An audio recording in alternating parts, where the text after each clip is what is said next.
Hello again. Welcome to another edition of CropLife Retail Week. I'm Eric Sfiligoj, editor of CropLife and CropLife Iron magazines. Here today with Lara Sowinski from Texas. Laura, welcome back to the program. Howdy from West Texas. Good to be here. Yeah, and as a matter of fact, speaking of Texas, I know last couple of weeks I've been running all over the Midwest pretty much. But I guess you had a trip recently that kept you within state, although in as big a state as Texas, that probably was a further mile marker for you than it was for me driving around three different states separately. So yeah, but tell us a little bit about where you were and what it was like. Yep, I was fortunate enough to be able to attend the Women in Agribusiness Summit, which was this Monday and Tuesday, 26th and 27th down in Dallas, Fort Worth. And super, super excited to see so many women attendees, easily 500 plus attending the summit, and great program. One of the sessions, the one that I was frankly most eager to attend, was a supply chain session offered up by Cynthia Stanton. And it was well attended, to say the least. And just anecdotally hearing the buzz in the lobby and so forth after Cynthia's presentation, a lot of ladies were talking about supply chain, and a lot of good questions actually during her presentation, which were great, which again kind of reaffirms just how important supply chain is to people these days, and certainly the awareness of how it impacts really every aspect of commerce, and certainly on the ag space as well. And a great conference, and I was really glad to be able to attend in person and meet a lot of the folks that, the 6 months that I've been here, thankfully, talking to people on the phone and conference calls and such, but no substitute for meeting people in person. So all around, 2 days very well spent. Oh, very good, very good. I'm glad you enjoyed it. It sounds like it was a great meeting, and you certainly, being in state, that was probably a good call to make that journey there. So, well, speaking of events, I know, and supply chain too. We have one coming up here now, less than a month away. We're going to be holding our first annual PACE Executive Forum in Kansas City, Missouri, here at the end of October. I know that you're sort of spearheading or helping out with the session talking about supply chain. So, if you could give us some hints as to what you're going to be having your folks talk about when we gather in Kansas City at the end of October. Sure. The URL for the conference is paceexecutiveforum.com. I know that next week, Paul will be here, Paul Shrimp, and we'll talk with you a little bit about the history and how we got to the point where we decided to launch the Executive Forum this year.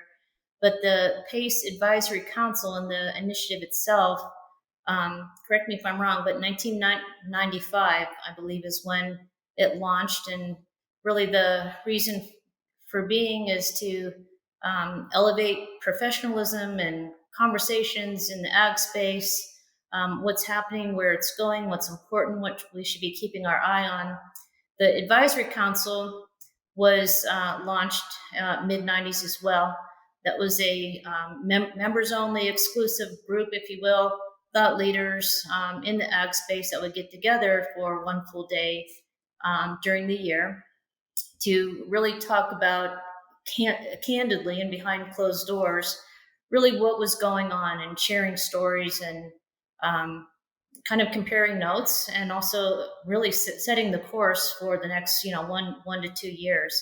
So as an offshoot of this advisory council, which was so popular, folks will go back and say, hey, this is kind of a little bit what we're talking about, what we're seeing, and people were really keen on being a part of that. So therefore, decision was made to launch an executive forum and broaden the participation and bring in some expert presentations and such. So yeah, we're super excited.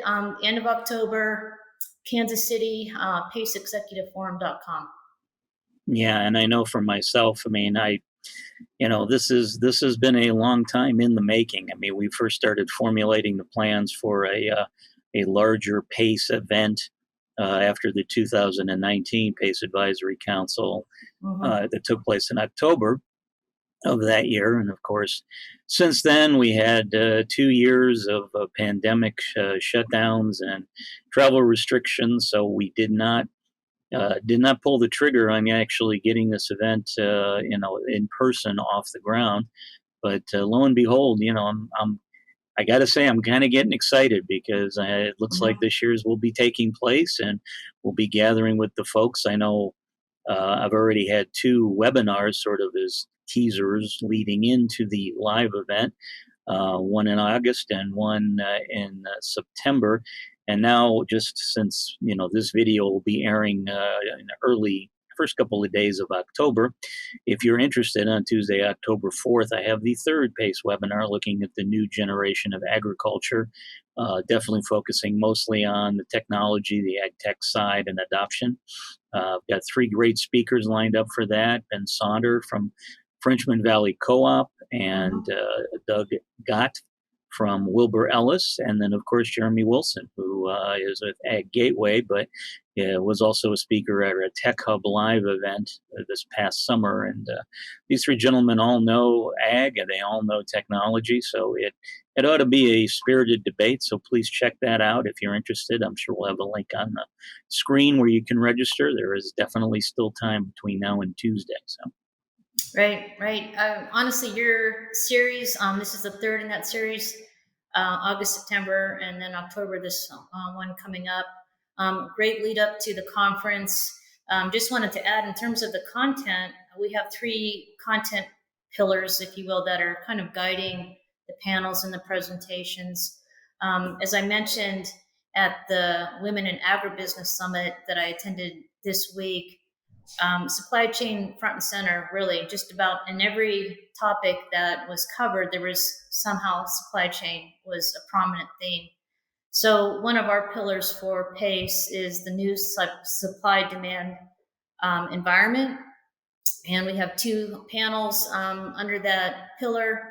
I'll be moderating one pillar on really kind of looking at the larger global network and what's going on in terms of transportation and trade lanes and moving commodities and fertilizer, where it's coming from, kind of, trying to help people understand what's going on in that space and why the disruptions that seemingly shouldn't impact what you're doing here, they're halfway across the world. In fact, they are, as we're seeing. And it unfortunately doesn't look like there's any immediate easing in the future. Every time things seem to calm down, a new thing crops up. And I have a little short list that maybe we can attend to if we have time today. But we're also looking at the changing agribusiness environment and the retailer of the future, two other pillars, content pillars for pay. So certainly, again, a chock full program, really great speakers. PaceExecutiveForum.com. Check it out. yeah, and I know one of the speakers we have on board, of course, our pillar lead for pillar number one, your major pillar, Ken Zuckerberg. Mm-hmm. And I know I have a news item to share with our audience involving Mr. Ken, good friend of this program. I've had him on a couple of times, but I know when I was in an event this past February, the EFC Systems Summit, Ken talked there, and one of the things he talked about was renewable diesel. This is the new biofuel that is a little more stable than regular traditional biodiesel, and holds up better in temperatures. And Ken was predicting that basically that if this becomes a thing, that we're going to need more soybeans in this country. Mm. Bottom line, and Ken's company CoBank actually put out a press release this week where he's talking about this and said that renewable diesel offers the most intriguing opportunity in the biofuels space given the extraordinary growth potential. And that was a quote from Ken himself in the release. He noted that a lot of the major oil companies are now looking at this product, and a lot of building has been announced that will be adding soybean crush capability and other facilities for producing the renewable diesel product itself. But there were some hard numbers in here that were kind of interesting. The CoBank estimates that the U.S. acreage for soybean, if this category takes off like they're expecting, will have to increase by 17.9 million acres to fill Oh, the supply gap. Now, oh, obviously, if you do a little quick math, I mean, that would put soybean annually over about over 100 million acres. Right now, it usually hovers between like 85 and 90 million. So, mm-hmm, and that also would probably take acreage away from other major row crops: wheat, mm-hmm. cotton, corn, and perhaps rice as well. But one of the other things noted in this release was that if this category takes off, that to fill this need, besides adding acreage, the U.S. would need to stop exporting whole soybeans. So again, if this actually comes to pass as projected, going to be some fundamental changes in agriculture in general, and I'm sure that'll have a domino effect upon ag retailers and their grower customers along the way. So something we'll have to be following, and I'm sure we'll be talking about this at our PACE meeting as well. So Yep, absolutely. That topic actually came up a couple weeks ago when I was in Des Moines talking to some folks in advance of our Tech Hub Live 2023, which will be in Des Moines. But energy and soybeans came up several times. So you're right on the money, as is Ken on that. So it's kind of exciting. very good. All right.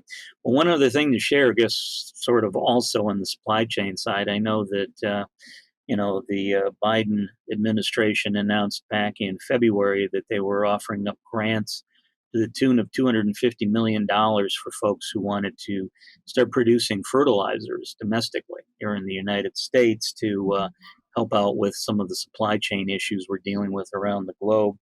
And we got a release this week that I'm not sure if this is the same program or not, but if it may be an extension or an addition, but it says USDA is going to be making $500 million in grants available to entrepreneurs who may want to get into the fertilizer production space. And let's see, Mr. Vilsack said recent supply chain disruptions have shown just how critical it is to invest in the agricultural supply chain here at home. So they're going to be taking applications for these grants here shortly, Mhm. and they can be a maximum of $100 million or as low as $1 million.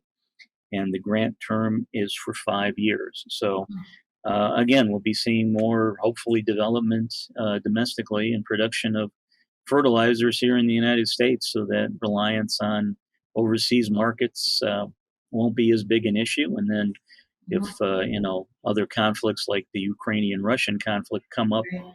around the globe in the future, it will have more of a negligible impact on the folks here in the U.S. Yep, absolutely. Secure that All right. fertilizer supply chain, right? Yeah, yeah, exactly.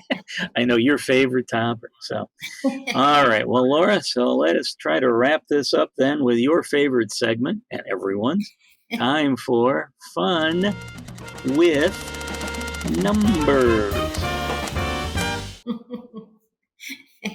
All right, this one's going to be a little more unique because I know last week I had to do a fun with numbers by myself with just single numbers thrown out. So this week I'm going to try something a little different, and it's going to be trying to make up for last week. So I'm giving you two numbers, Okay. and these two numbers will tie together. So the first is 63%, and the second is 42%. So 63% and 42%. So your options are those two numbers represent A, the percentage increases in projected corn and soybean acreage for 2023. Is it B, the percentage decreases in shipping container costs on the west and east coasts? Is it C, the current office space split between Growmark and Country Financial in their current building? Or is it D, the ratio of my coffee intake to restroom breaks when I'm on long road trips? I show up just to see what you're going to put in that D. You get pretty creative. I have to give you that. Wow. I am going to go with B, um, decline in shipping rates. You are absolutely correct, ma'am. Yes, I ran across an item that said that shipping container rates are down from January. On the West Coast, they're down from 14,000 per container down to 52.50 per container, Mm-hmm. 63%. And on the East Coast, they're down from 16,000 per container to $9,215 per container, which is a drop of 42%. So Yeah. congratulations, you got that absolutely correct. Nice job. Yay. I'm fighting my way back for that Barbie Ferrari. Well, like I said, I knew this would be your wheelhouse. As soon as I ran across this item, I'm like, all right, if I throw out two numbers, and again, kudos for not picking A because you realize that and even the office split because they didn't add up to 100, these two Yeah. percentages. So I wouldn't have had worked to do very well. that.